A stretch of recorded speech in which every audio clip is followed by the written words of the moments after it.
মিলাদ ও দোয়ার মাহফিল আমরা এসেছি অত্যন্ত সমবেদনা এবং ভারাক্রান্ত হৃদয়, যেহেতু যার ইতিহাস সম্পর্কে আর আমাদের বলার কোনো প্রয়োজন নেই। শহীদ প্রেসিডেন্ট জিয়াউর রহমান সাহেবের সহধর্মিণী, বাংলাদেশ গণতন্ত্রের হাল ধরেছিলেন যিনি, বেগম খালেদা জিয়া, যার পরিচিতি বলার প্রয়োজন হয় না। শুধু আমাদের বাংলাদেশ নয়, সারা বিশ্বের মানচিত্র দেখেছে, সারা বিশ্বের মানুষ দেখেছে, বিশ্ব তাক লাগিয়ে গেছে বেগম খালেদা জিয়ার জানাজার নামাজের লোকের লোকারণ্য।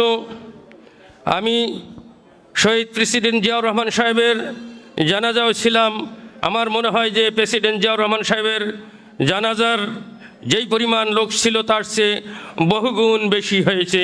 সারা বিশ্বের মানুষ দেখেছে কে এই দেশ পরিচালনার যোগ্য ছিলেন, এবং তারই উত্তরসূরি জনাব তারেক রহমান সাহেব ভবিষ্যতের বাংলাদেশের হাল ধরবেন এবং ভবিষ্যতে বাংলাদেশের প্রধানমন্ত্রী হবেন। অতএব দীর্ঘ আলোচনা করার প্রয়োজন নাই, যেহেতু দোয়ার মাহফিল। এই দোয়ার মাহফিলের প্রধান অতিথি আমার মনে হয় আলহাজ মোশাররফ হোসেন খোকন সাহেবের পরিচিতি বলারও প্রয়োজন হয় না। সেই 1994 সন থেকে আলহাজ মোশাররফ হোসেন খোকন সাহেব শুধু 24 নম্বর ওয়ার্ড নয়, পুরান ঢাকার মানুষের এমন কোনো মানুষ নেই যাকে আলহাজ মোশাররফ হোসেন খোকন সাহেব চিনি না। এজন্য আমি এর আগেও বলেছিলাম, আলহাজ মোশাররফ হোসেন খোকন সাহেব ক্ষমতার লড়াই করেন নয়, ন্যায় এবং অন্যায়কে মানুষের সামনে তুলে ধরার সেই লড়াই তিনি করেছেন। 1994 সন থেকে আমি এর আগেও কয়েকবার আলহাজ মোশাররফ হোসেন খোকন সাহেবের অনুষ্ঠানে আমি বলেছি, আলহাজ মোশাররফ হোসেন খোকন সাহেব ক্ষমতার লোভ করে নাই, এলাকা এবং জনগণের স্বার্থে, এলাকা এবং জনগণের উন্নয়নের জন্য তিনি 1994 সন থেকে আজকে 2রা জানুয়ারি 2026 সন পর্যন্ত শুধু রাজনীতি করেন নাই, মামলা হামলা, ডিবি হারুনের জুলুম নির্যাতন তিনি সহ্য করেছেন এবং তাকে গুমও করে রাখা হয়েছিল। অতএব আলহাজ মোশাররফ হোসেন খোকন সাহেব সম্পর্কে আমার মতো মানুষ প্রশংসা আর কি করব। এই জন্য আলহাজ মোশাররফ হোসেন খোকন সাহেব আজকের এই দোয়ার অনুষ্ঠানের প্রধান অতিথি, এবং হাফেজ কাদি সাহেব, ফরিদুদ্দিন রানা, শহীদুল ইসলাম সহ 24 নম্বর ওয়ার্ডের কেন্দ্রীয় মসজিদ বাইতুল আলা মসজিদের সেক্রেটারি সহ যারা এখানে উপস্থিত রয়েছেন, আসসালামু আলাইকুম ওয়া রাহমাতুল্লাহ। আমরা বেগম খালেদা জিয়ার জন্য আল্লাহ পাকের কাছে অশ্রুসিক্ত নয়নে দোয়া করব, আল্লাহ পাক যেন ওনাকে জান্নাত নসিব ফরমান, এবং সাথে আলহাজ মোশাররফ হোসেন খোকন সাহেবের আব্বা আম্মা এবং আরও আমাদের যারা অন্ধকার কবরে শুয়ে আছে সকলের জন্যই আমরা দোয়া করব। কুল ইন্নাল মাউতা আল্লাযী তাফিররুনা মিনহু ফাইন্নাহু মুলাকীকুম সুম্মা তুরাদ্দুনা ইলা আলিমিল গায়বি ওয়াশ শাহাদাতি ফায়ুনাব্বিউকুম বিমা কুনতুম তা'মালুন।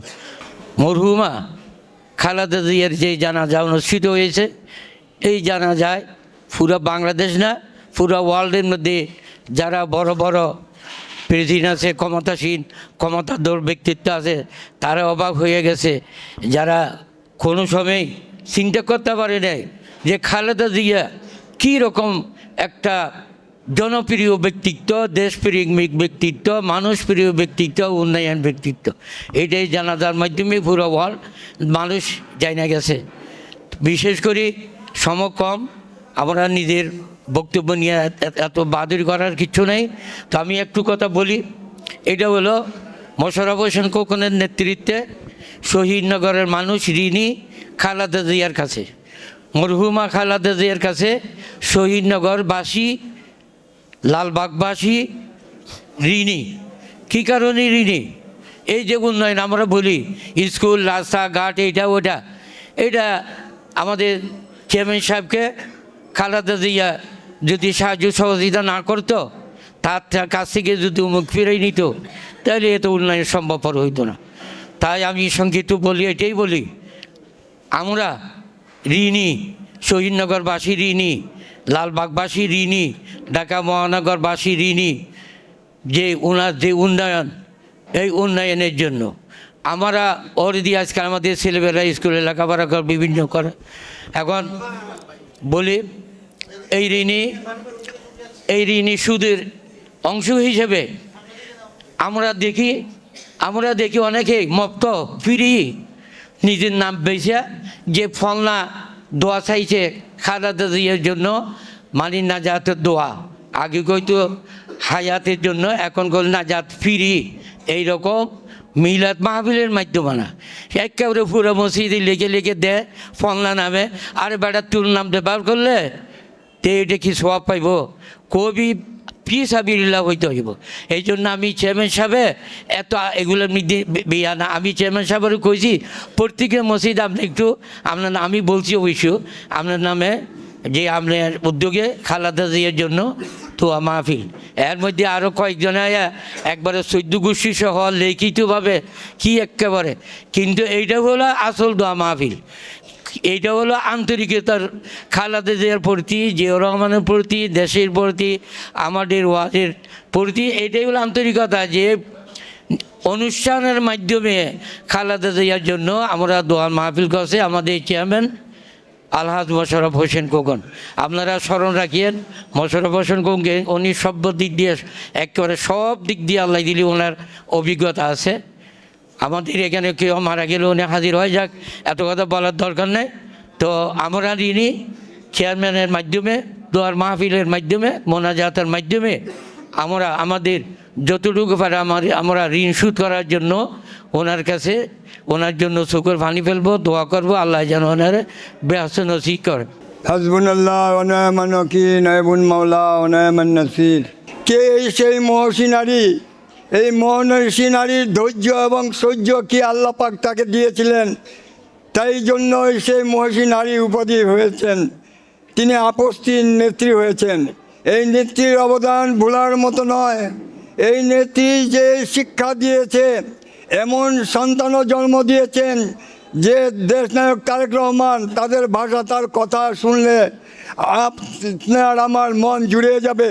যে নেত্রী এত ত্যাগ স্বীকার করলো, এই নেত্রীকে মইনুল রোড থেকে বের করে দেওয়া হলো, স্বৈরাচারী শেখ হাসিনা তাড়িয়ে দিলেন, তারপরে তিনি ভেঙে পড়েননি। তারপরে তার 2 পুত্র সন্তানকে জিম্মি করে তৎকালীন এই স্বৈরাচারী তাকে জিম্মি করে তাকে বিদেশ পাঠিয়ে দেওয়ার জন্য ষড়যন্ত্র করেছিলেন। তখনও তিনি মাথা নত করেননি। তিনি বলছিলেন, বাংলাদেশই আমার শেষ, বাংলাদেশই আমার ঠিকানা, আমার বাইরের কোনো ঠিকানা নাই, বাইরে আমার কোনো বন্ধু আছে কিন্তু প্রভু নাই। এই যে মহসী নারীর কথা, এ প্রাণ জুড়িয়ে যাওয়ার কথা। আপনার আমাকে যদি ভালো নাই বাসত, তাকে এতবার নির্যাতন করা হলো, কারাগারে নিক্ষেপ করা হলো, তার 2 সন্তানকে দূরে সরিয়ে দেওয়া হলো। এক সন্তান মৃত্যুবরণ করলো, আরেক সন্তান সুদূর আমেরিকায় 17 বছর কাটিয়ে দিল।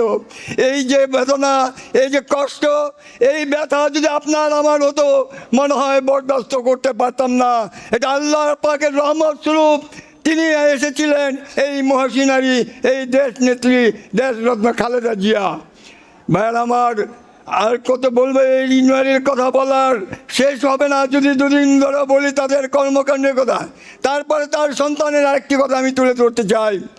যে সন্তান বলল এই সুদূর আমেরিকা থেকে যেদিন বাংলার মাটিতে ফিরে আসলো, সেদিন তিনি ফ্লাইওভারে উঠেই বলেছিলেন, এই ফ্লাইওভারের ময়লাগুলো পরিষ্কার করে রেখো, এটা আমাদেরই সম্পদ, এটাকে নষ্ট করা যাবে না।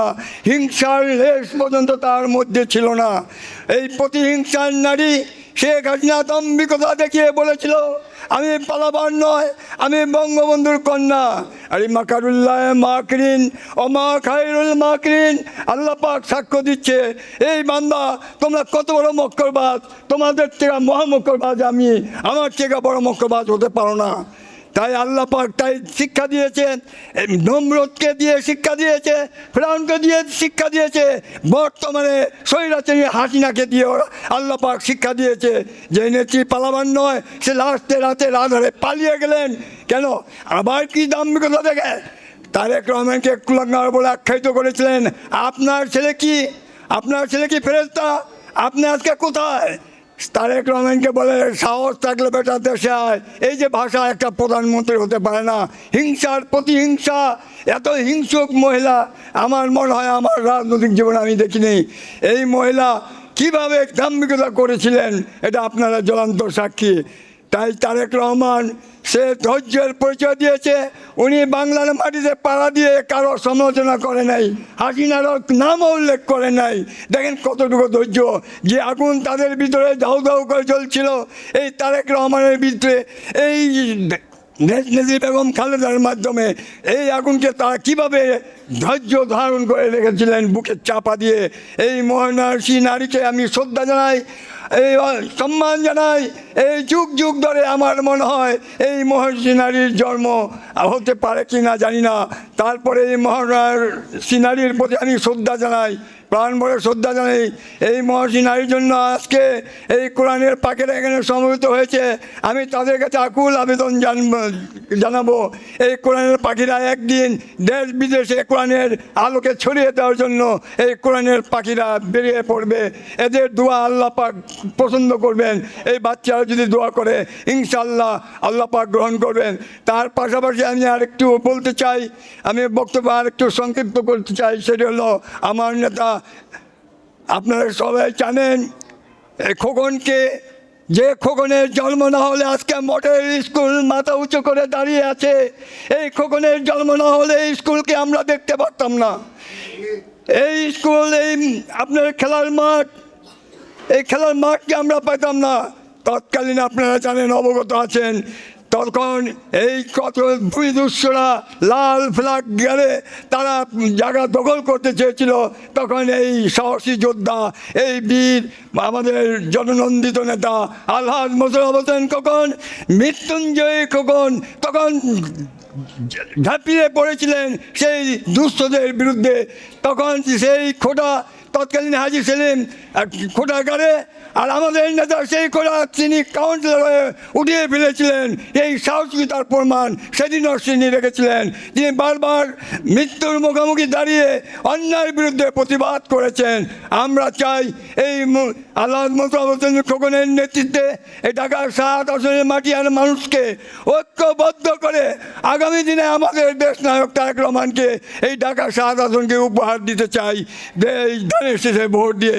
তাই পরিশেষে আমি সকলের মঙ্গল কামনা করে সবার প্রতি আমি আন্তরিকভাবে আমার প্রাণ প্রিয় নেত্রী দেশমাতা খালেদা জিয়ার জন্য দোয়া চেয়ে আপনারা প্রাণ ভরে দোয়া করবেন, এবং আমার নেতা আলহাজ মোশাররফ হোসেন খোকন ভাই দীর্ঘজীবী হোক তার জন্য দোয়া করবেন।